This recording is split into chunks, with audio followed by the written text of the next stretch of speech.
Okay, so today we're going to study 4 more writers on political Islam and on jihad and on the project of Islamism as a whole. You will discover that some of them you will find maybe very radical and others you might find are not radical in that particular way and are different, etc. So we'll start with Abdul Salam Faraj, who was the person responsible for the assassination of Ahmad Sadat. He was born in 1954 and he founded an organization in Egypt called the Tanzim al-Jihad. And he authored a small booklet, really, a pamphlet, which is called The Neglected Duty. And that was, of course, jihad, that jihad had become the neglected duty. We Muslims were not really looking at jihad the way we should, in which he called for the overthrow of secular governments in the Muslim world. And in fact, he called for jihad against secular Muslim rulers, etc., such as Ahmad Sadat. His group was responsible for the assassination of President Sadat in 1981. President Sadat of Egypt was watching this parade go by, and people got out of that parade. They were inside an armored personal carrier with guns, etc. They came out, they ran towards him, and they fired at him, etc., and he was killed right there and there. And so he was arrested along with many of the people who had orchestrated the coup. Of course, it was a kind of coup because also there were people inside the military who were involved in the operation and planning of it. And they were the people who were principally responsible for it were given the death sentence. They were executed, including Abdul Salam Faraj. But the pamphlet that he wrote justifying these actions in 1981, along with the assassination of Sadat, started to spread quite rapidly, although it's not a great piece of scholarly work as such. But because of that particular deed that accompanied it, the assassination of Sadat, it began to have a wider significance. People began to read it. And it really started out, what we later discover as Al-Qaeda and the entire jihadi project, etc. It played a pivotal role in that. He starts out by telling us that the worst of all things are novelties. In other words, what we call biddat in Urdu, ya bidda in Arabic, etc. He says every novelty is a biddah, which is a biddat, etc. And every innovation is a deviation, and all deviation is in hell. In other words, deviation from Islam is kufr. All kinds of deviation, not just one particular kind. Okay, if you do shirk, that's really, really bad. But pretty much any really, deviation from Islam, biddat from Islam, etc., he considers to be taking us away from the holy path. He says jihad is that one overlooked religious duty. It is a farz on all of us, except that we haven't really thought of it in that way, that it is a farz, etc., and we have to think about it that way. He wrote that we have to prioritize the near enemy. Instead of attacking America or Israel or attacking somebody else, etc., we have to attack basically the near enemy because they are more dangerous than the far enemy. And the near enemy are the secular Muslim rulers within Egypt, let's say, or within Pakistan, or whatever that may be the case. And his emphasis, therefore, was on the overthrow of these secular governments. He said, lots of people say, no, we have to build a benevolent society. We have to build a society in which everyone takes care of everyone else based on zakat and so on. But he says, no, this is not correct. Do these works and the acts of devotion bring about the establishment of an Islamic state? The answer is no. Then the immediate answer, without any further consideration, must be no. This is not the way to building an Islamic society by doing dawah work and by doing, creating benevolent societies, hospitals and schools. And it's not that it's wrong or bad or anything. That's fine. But what you're neglecting is the jihad. Similarly, whoever, he says, to those people who say obedience, education, abundance of acts of devotion, yani ke the dawah is what is needed. He says, whoever really wants to be occupied with the highest degrees of obedience and wants to reach the peak of devotion must commit himself to jihad for the cause of God, without, however, neglecting the other prescribed pillars of Islam. So yes, Roza, Zakat, Hajj, and so on, you must all do all of those things. But if you're not doing jihad, it's not enough. It's just not what you need to be doing. What about the foundation of a political party? He says to work through a political party will, however, have the opposite effect because it means building the pagan state and collaborating with it. This secular state is a pagan state. And if you build a political party and then you go into elections, what are you doing? You're collaborating with the state. So no way are you going to go be part of elections, etc. to exert oneself in order to obtain important positions. This is also the wrong strategy, because many Islamists were saying, listen, this has to be a gradual approach. We have to create doctors and teachers and so on. He says it is a fantasy or a joke. No matter how many Muslim doctors and Muslim engineers there are, they too will help to build only the pagan state. They are not going to help build the Islamic state. They will be part of the system. We have to get out of the system, etc. Here is Egyptian Army Colonel Abdul Latif al-Zamur, who was in fact the person inside the army who helped the assassination of Sadat. He was also given the death sentence. That is also him, by the way, now in prison and having grown a beard. There are those who say that we should do non-violent propaganda only and create a broad base of support of Muslims who want an Islamic state and so on. He says, no, this is the wrong approach. The masses will never join. He says, in fact, if you read the Quran, the truth is that an Islamic state can only be founded by a believing minority. And he quotes the Quran, where, of course, the Muslims were in a minority in comparison to the rest of Arabia, etc. He says, see, the believers are always in a minority, and only a victory will move the masses. Once that minority has exerted itself in jihad and won a major victory, then people will join, but not before. When comes the victory of God and the conquest, thou seest the people entering into the religion of God in crowds. Again, he quotes the Quran, etc., that once a victory is achieved, then people will follow. So we have to first do jihad and achieve that victory. What about hijrat, etc., emigration? He says the only purpose of hijrat was to establish a base from where the Prophet, peace be upon him, a base in Medina, from where the Prophet, peace be upon him, would be able to undertake jihad against the Meccan rulers, etc. That's the only purpose. So if you're thinking that you must emigrate mentally, emotionally, politically, etc., from the kuffar, pagan state, and that you will create something of that sort, that's not what is, unless jihad is part of your plan, all other forms of immigration are completely useless. He says, quoting the Quran, fighting is prescribed for you, though it is distasteful to you. Possibly ye may dislike a thing, though it is good for you. And possibly ye may love a thing, though it is bad for you. This is clearly in the Quran. And he says, God praised, he is also says, fight them until there is no dissension and religion becomes God's. So basically, the Quran is telling you to commit yourself to jihad, and that is the duty that we have neglected so far. And this is why Muslims are in a backward state that they are.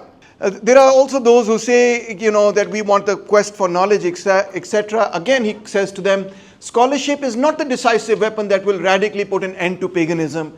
If you want to put an end, and again, he's referring to paganism, but he always means the secular state, obviously, right? So to end that, prescribed for you is fighting. You have to fight. Al-Zawahiri was a member of Al-Jihad al-Islami, which is his organization. He was arrested, but he was acquitted for having been involved in the assassination plot and released from jail in 1984. In other words, he was not involved in the plot per se to kill President Sadat, so he was released in 1984. And later he merged the Egyptian Islamic Jihad with Al-Qaeda in 2001 and formally became bin Laden's deputy in 2004. And of course, as you know, he had joined bin Laden and the other Mujahideen, etc. in Afghanistan. So that's him before and that's him after, just grown a beard, etc.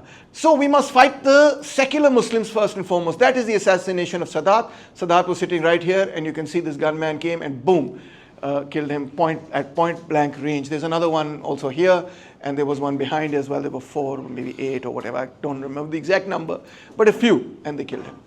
So he quotes Ibn Taymiyyah, who says, Ibn Taymiyyah says, any group of people that rebels against any single prescript of the clear and reliably transmitted prescripts of Islam has to be fought according to the leading scholars of Islam, even if the members of this group pronounce the Islamic confession of faith. The two relevant things in this quotation. Firstly, even if you're saying you're a Muslim and you la ilaha illallah Muhammadur Rasulullah, that doesn't matter. Any group of people that rebels against any single prescript. So even if it's one thing that you said, well, I like everything else, but I don't really want cutting of hands, etc. Or I think this should be changed, or that should be changed. Any one law, even if you change, is being stated here. That means you are outside the pale of Islam. This is a very narrow definition, as you can imagine, of what constitutes a Muslim, etc. So their idea is that we have to first get rid of the secular Muslim rulers like Sadat here. To fight an enemy who is near is more important than to fight an enemy who is far, he says. Second, he says Muslim blood will be shed in order to realize this victory. So get your mind ready for this. Third, the basis of the existence of imperialism in the lands of Islam are precisely these rulers. So you have to get rid of them in order to get rid of imperialism as a whole, Western influence, Zionist influence, and so on. There is no doubt that the first battlefield for jihad is the extermination of these infidel leaders. So these are his words, not mine, and I put them in quotations for you, that he regards Sadat to be a kafir, right, who can be eliminated. He says, look, yes, of course there are verses in the Holy Quran which say that, to forgive is good, and to me my religion, and to you your religion, etc., and many other verses of tolerance. But he says these verses of tolerance, like verse 114, 54, surah, etc., these were abrogated. What that means is that these were new verses were revealed in the Quran, and they actually mean that the older verses are no longer valid. That's a very important point. I'll just raise that. But let's first read what he says. Then when the sacred months have slipped away, he quotes the Quran, slay the polytheists wherever ye find them, seize them, beset them, lie in ambush for them everywhere. And again, he quotes Al-Sudi and Al-Dahaq, who are saying, again quoting the Quran, the verse of the sword was abrogated by, so when you meet those who have disbelieved, let there be slaughter until we have made havoc of them, bind them fast, then liberate them either freely or by ransom. So in other words, they are quoting the verse of this is called the verse of the sword, etc., 47, 44 in the Quran. And so this was the justification he used for this assassination. Just to be clear that you understand the concept of abrogation, the most well-known example of abrogation is the idea that scholars themselves present that at first Muslims were permitted to drink alcohol, etc. Alcohol was not barred, etc. And then later, but it was kind of like restricted, etc. And then later in Quran 443 and 590, it was completely barred and not permitted any further. So this is an example of where the first verse, which does permit it, and the second is superseded or abrogated by the second verse, which says no, you cannot have it at all, right? So, and this is something that is well known by scholars. They quote it, etc. It's in the Quran. You can see it, and so on. So Faraj now uses this argument to say that all the verses about living in peace with the kuffar, etc., were for a period when the Muslims were weak. This was the Meccan period, etc. And when they became strong in the Medinian period, all the treaties with the kuffar were finished and the verses of peace were abrogated. The Quran calls for jihad against the kuffar. Okay? So this is very important to understand, because of course the Prophet, peace be upon him, also made Sulh Hudaybiyah. He had a treaty with them, right? And when that treaty was broken, he always said that it's not the Muslims that have broken this treaty, it's the Makkans that have broken this treaty. Okay, so since they've broken this treaty, now we are not bound by it, etc. But he doesn't talk about that particular history at all. He just says all of that has been abrogated. It's not conditional upon them breaking the treaty, but it just says all treaties with them are meaningless. They were only there in the period where the Muslims were basically weak. And so in this way, he also divides the verses of the Quran between the Meccan and the Medinian verse. This, of course, we do as scholars as well, that we look at Meccan verses versus Medinian verses and so on and so forth, just as an analysis. But his point of view is different. He says in Mecca, this was the period of the genesis of the call to Islam, but Islam really was completed in Medina. And he quotes this from the Quran, which is 5:3, which is, today I have perfected your religion for you, and I have completed my goodness towards you, and I have approved Islam as your religion. So he says, you see, this was revealed in Medina, and this shows that actually it was in Medina that that Islam was completed. If you're interested in more about these debates, etc., you will know that in the Meccan verses there are mainly general principles enunciated about the oneness of God, social justice, and so on. Whereas in Medina you have, of course, the Prophet, peace be upon him, is now running a state. So you have more verses that talk about how to run the state and so on. So anyway, his point of view is that all the verses calling for peace and tolerance of the kuffar are Meccan verses. They are abrogated by the later verses calling for war, and that is why we should declare war, and all the secular people basically are just pagans in disguise. Fighting is now a duty upon all Muslims, he says. The sword is the key to paradise. Those who do not engage in jihad are abandoning their religious duty. So it's your first to declare war on Sadat, etc. Fasting he quotes the Quran. He says, look, the words are the same. When the Quran says fasting is prescribed for you, in Quran 2, 183, in much the same way the Quran says, in regard to fighting, fighting is prescribed for you, it says in Quran 2, 216. So that shows you that the exact same words are used for jihad as are used for fasting. In other words, what he's trying to say is that it's just as important a duty as is keeping a roza, etc. And of course, he continues to quote more verses about jihad and so on. He says that, there is a hadith, etc., and we often quote this, you must have heard, okay, there is the higher jihad and the lower jihad, and the lower jihad is the jihad of physically fighting, and the higher jihad is within yourself to self-purify, etc. He says, so there are three views of this: jihad against one's own soul, jihad against the devil, and jihad against the infidels and the hypocrites. Given that jihad is an individual duty of every Muslim, he says the way that these Islamic scholars who are basically cowards, he calls them that several times, and slaves of the West, etc., and so on, and they just try to confuse the Muslims, etc., is that this comes before this, right? So they're like, first you do the jihad within yourself, purify yourself, and then you will be in a position to do the other kind of jihad, etc. He says, no, this is wrong. In reality, the reality is that the three aspects are aspects only that follow a straight parallel course. In other words, the jihad against the soul is simultaneously with the jihad against infidels. So you can't say, well, I'm doing this right now, so I can't do this. You have to do all three of them together. Moreover, he says, the jihad against the soul is a fabricated hadith. And in this regard, he also quotes Islamic scholars and says, in fact, this is not true. This is not correct. This is not really the way it is. Jihad is an absolute duty in Islam. Those who say, कि नहीं, हम हार जाएंगे, they have a fear of failure, etc. The refutation of this view is that the establishment of an Islamic state is the execution of a divine command. Allah Ta'ala ka hukum hai that this is what you have to do. Create the Islamic state. Whether you're successful in it or not is up to God. Like, for example, you pray. You fast because God tells you to pray and fast, etc. Whether your prayer is accepted or not is up to God. So in much the same way, whether you are successful or not is up to God, but you have to do your duty. And your duty is you have to be part of this jihad, and it is incumbent on each and every one of us. So we must execute the divine command regardless of the outcome. Doesn't matter if you win or lose, this is a divine command, you have to do this. And again he quotes the Quran, he says, O ye who have believed, if ye help God, he will help you and give you victories, and he will set firm your feet. Quran 47:7. So he says that's your duty. If you do it as a duty, as a farz, etc., God will himself help in that particular cause.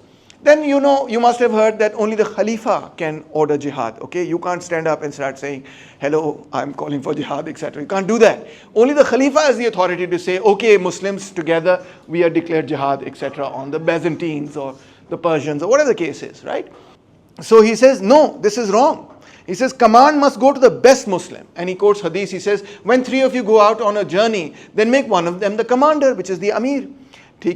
Whoever is put at the head of a group in which there is someone who is more agreeable to God than himself is disloyal to God and his apostle and the Muslim community. So in other words, the command must be in the hands of the strongest, which is a relative matter. So the question is not of only the Khalifa can order jihad, but whoever is the strongest. The point of the whole thing he's saying is basically that you have to appoint a strong authority that will guide you and lead you. And that authority is not necessarily the Khalifa, it can be anybody. And so anybody can basically, say, all right, we're going to declare jihad, depending on whether or not they are strong and whether they can pull people with them, etc. So, and finally, the duty of jihad is one that will remain until the day of judgment. It's kind of like a never-ending struggle, etc. It will never come to an end. It is part of what it means to be a Muslim for him. So, the absent duty crystallized the intellectual framework for modern Islamic militancy. And Faraj's legacy continues in the jihadist movements that view secular regimes as their primary target, which is why you see so much in the name of jihad happening in the Muslim world, right? Less is happening in the West, which is more worried about jihad, and much more is happening within our own countries, etc. And this is the reason they're like, we have to eliminate secularism from within the Muslim world, etc. And finally, Faraj's work became foundational for groups like Al-Qaeda. In fact, interestingly, the Egyptian radicals like Abdullah Azam and you will see Ayman al-Zawahiri and others, etc., were part of Faraj's group, and from there they moved to the jihad in Afghanistan, and from there they joined Al-Qaeda, many of them, etc. That was their trajectory.